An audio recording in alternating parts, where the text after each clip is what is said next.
impression that they could well be innocent. What sort of day is this for British justice? It's a good day for British justice in the sense that justice is at last being done. It's a bad day in that it's taken so long for it to be done. The Gulf crisis now, and support groups in the region are working flat out as the land battle develops. They say there's a sense of relief that something has happened at last. As British troops reportedly head for a showdown with the Republican Guard, the wives of the Staffordshires admit they feel overtaken by events. They're sort of walking around in a dream, really, and they're very scared for their loved ones, obviously. Do you think there's any element of relief that something has actually happened now? Oh yes, everybody is relieved. I mean, they really are. All the parents that are ringing up are saying it is a relief. At last they know their boys are going in to do what they're supposed to be doing, and hopefully will be home very soon. At RAF Shawbury, helicopters stand by to provide an ambulance service, but it'll be at least 4 days before any wounded come home. Birmingham Airport remains on standby, and a team of medics from the nearest hospital, East Birmingham, is ready to meet incoming flights. Most casualties sent to Birmingham will need specialist treatment for head injuries and burns. An American judge will decide this week the future of a 4-year-old girl abducted from Birmingham. Christina Meredith was snatched by her father last May. Since then, a transatlantic battle to reunite her with her mother has been taking place. Luella Bailey reports. Christina Meredith was taken from her home in Selly Oak by a private detective posing as a house buyer. Her American father, Stephen Meredith, who was divorced from the little girl's mother, Marie, was behind the abduction. Despite checks on airports and ports, he was able to dodge the authorities by returning to Phoenix, Arizona, using an elaborate route. He argued that Christina should be allowed to live with him because he'd been given custody at the time of the divorce. But in this country, the Lord Chancellor's office said that under the Hague Convention, the child had been wrongfully taken. Last Friday, both parents attended a court hearing in America to decide Christina's future. A new air traffic control system has been installed at Birmingham International Airport. It's designed to cut delays and increase safety for planes and passengers. The £3 million project is the latest phase of a scheme which aims to upgrade the air traffic control system. It involves a new type of radar which will give controllers much more information than they had before. With the new secondary radar system, which can see another British Airways flight here, coming into Birmingham Airport, British Airways flight 5361, descending, coming to Birmingham Airport. It gives the controllers much more information, and hence it's much easier to keep separation between aircraft. This is state-of-the-art equipment which will enable Birmingham to offer the most reliable service in all weathers. It will give our own air traffic controllers, our own engineers, the best equipment available. The airport is in the midst of an expansion program which will allow 6 million passengers to fly in and out of Birmingham every year.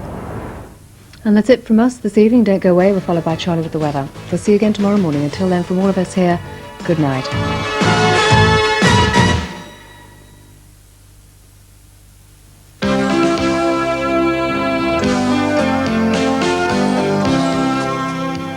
Prospect of a quiet night ahead. It's going to stay mainly dry and mild. Temperatures only getting down as low as 6 Celsius, that's 43. Patchy cloud tonight, allowing some mist patches to form by dawn.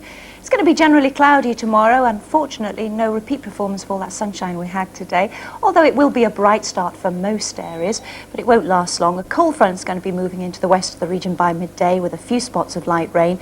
And generally a cloudy afternoon as light rain pushes slowly east. There will be drier spells though, and the odd bit of sunshine. Another mild day. We've got 12 Celsius tomorrow. It's a high of 54.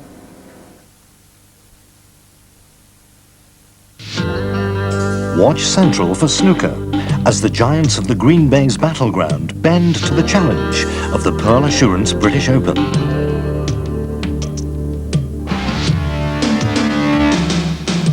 Slightly later than advertised tonight, 11:25 is the time for the Pearl Assurance British Open.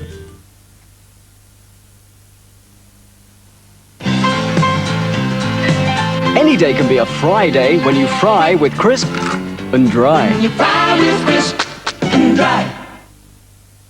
Yes, I do like liquid detergents. I've been using this one for some months now, but I'd try anything new. So we asked Jackie to try a liquid, What is it? but we didn't tell her what it was. You must tell me what this is. It's brilliant. I left my husband in charge of the twins the other day, and when I came home, he'd let them play in an old bonfire. Their T-shirts were black, I was really surprised at how it all came out. So white. What is it? It must be new. Go on then, have a look. Daz! Daz! So, Jackie, would you swap 2 bottles of your previous liquid for one bottle of Daz? Oh, no. Daz liquid. You won't believe the whites. You won't believe the price.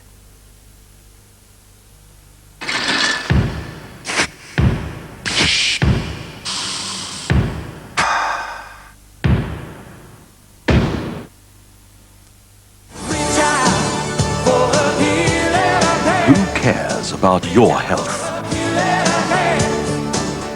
Who cares whether a total stranger lives or dies? Who cares? These people really care. Jimmy's, Thursdays at 7:30 on Central. Holmes is asked to save the life of an alleged murderess. Dear Mr. Sherlock Holmes, I cannot see the best woman God ever made go to her death without doing all that is possible to save her. I can discover facts, but I cannot change them. How dare you take this liberty, Mr. Holmes? The client wants his governess cleared of the murder of his own wife. That is curious. That's the casebook of Sherlock Holmes, Thursday night on Central. You're with Central.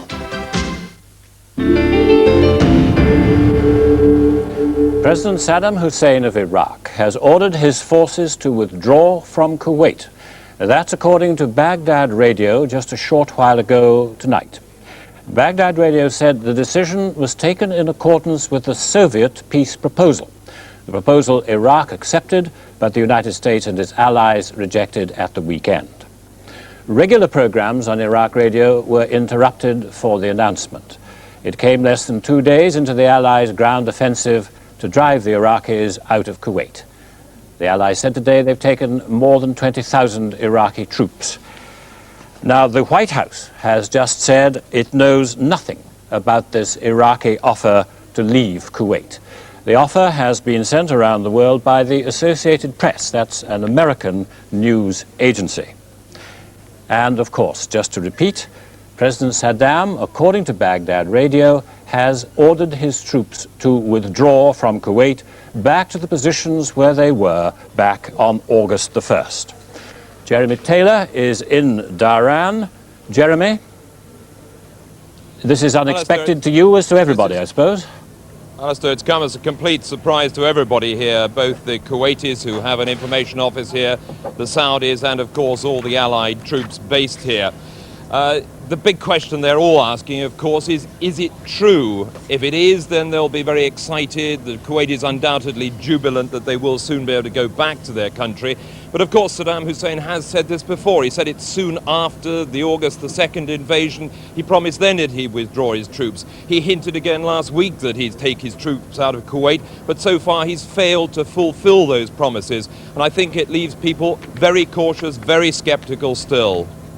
Well, plainly, they're going to be very cautious, Jeremy, that's right, especially as it does appear to be connected with the last Soviet idea, which the Iraqis then accepted.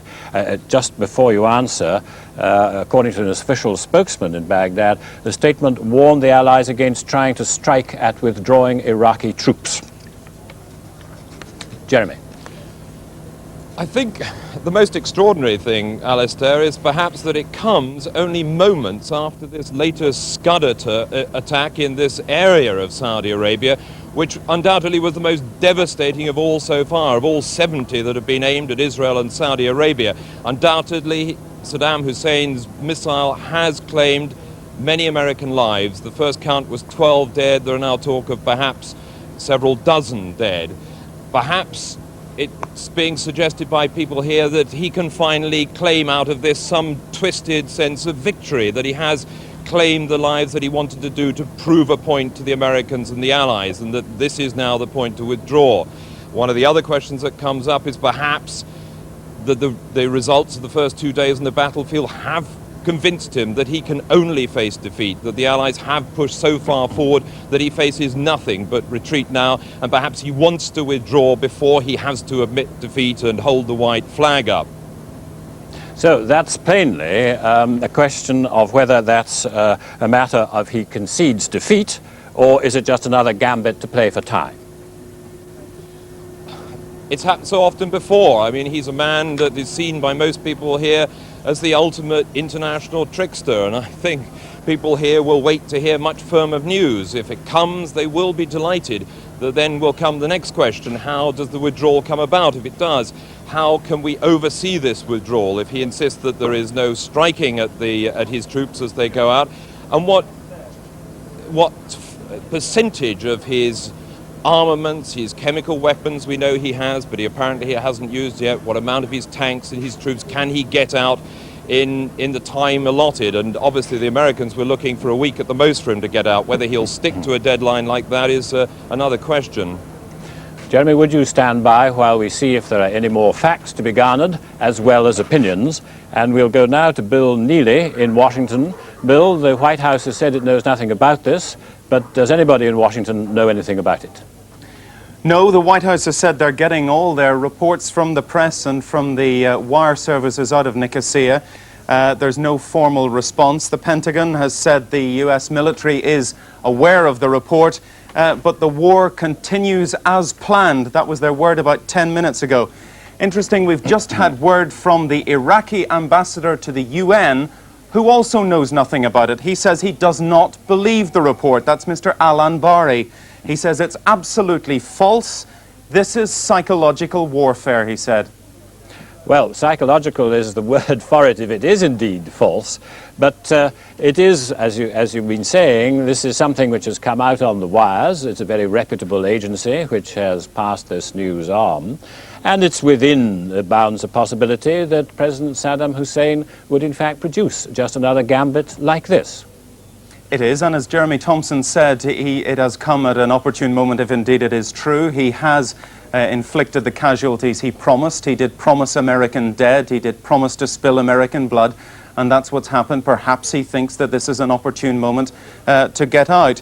I think what the Americans will be looking for are actions, not just the words of Baghdad radio. In fact, we talked just over the last few days about this very scenario. What would the US look for? And we know that in the peace proposals that were set out before, the US had decided to set out a number of tests for the Iraqis to comply with. You may remember they said that Iraq should be out of Kuwait City within 48 hours and should withdraw from Iraq within 7 days. So I think that's what the American side will be looking for. They'll be looking for immediate movement on the ground, and then I think they will want to set the Iraqis a number of tests to make sure that this withdrawal is completely out of Kuwait, that they don't just withdraw so far and keep the islands of Warba and Bubiyan and the Rumaila oil fields. That's not what the US or any of the Allies want.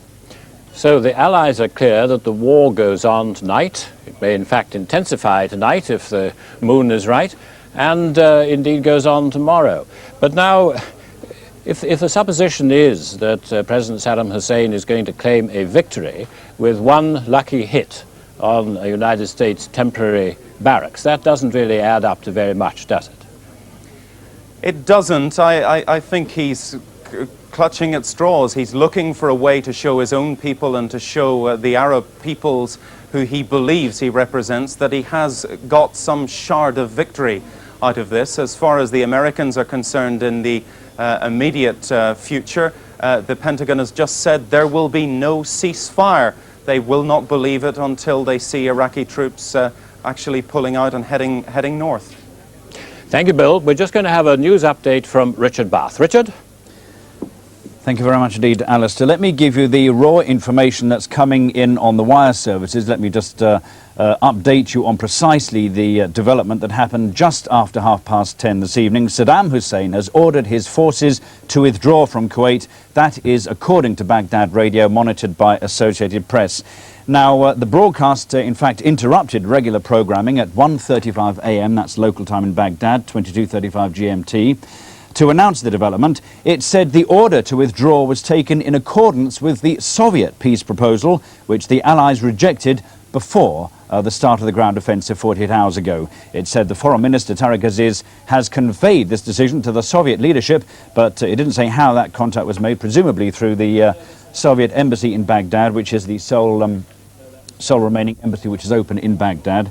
The Iraqi leadership stressed its acceptance to withdraw in accordance with the UN Security Council Resolution 660 when it agreed to the Soviet peace proposal. 660 is the Security Council resolution which says they must withdraw without any preconditions. And it said in compliance with this decision, orders were issued to the armed forces for an organised withdrawal to the positions which they held before the 1st of August 1990. That is, of course, before the invasion of Kuwait. And one more piece of information to give you, which came in from Nicosia, again over the Associated Press, the American news agency.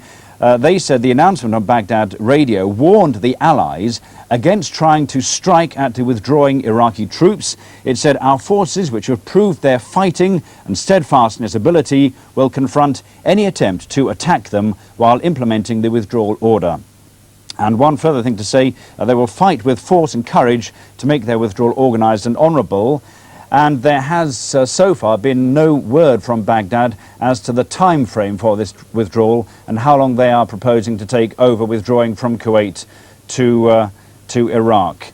And just to reiterate what Bill Neely was saying in Washington, the White House spokesman Marlene Fitzwater says the administration is aware of the news reports, but it has had no official word that withdrawal is to take place. Now back to Alistair. So as Richard was saying, this is an unconfirmed report so far, and the White House has said specifically that the war continues, despite the report. Well, now, Bill Neely in Washington, we know, and you've explained to us President Bush's known views, but the Iraqis are making out that this is a further response by them to a Soviet proposal. Now, how does that complicate things if it is true? Well, it's interesting that today it was clear that the Soviets were making some further moves at the UN to get some kind of Security Council meeting together which would talk about how a ceasefire might come about and how an Iraqi withdrawal might come about. It had been thought beforehand that this kind of manoeuvring at the UN was dead in the water. Perhaps with news of this Iraqi withdrawal, the announcement, there has been some behind-the-scenes negotiations between the Soviet Union and Iraq. They have, we know, they've been in close touch for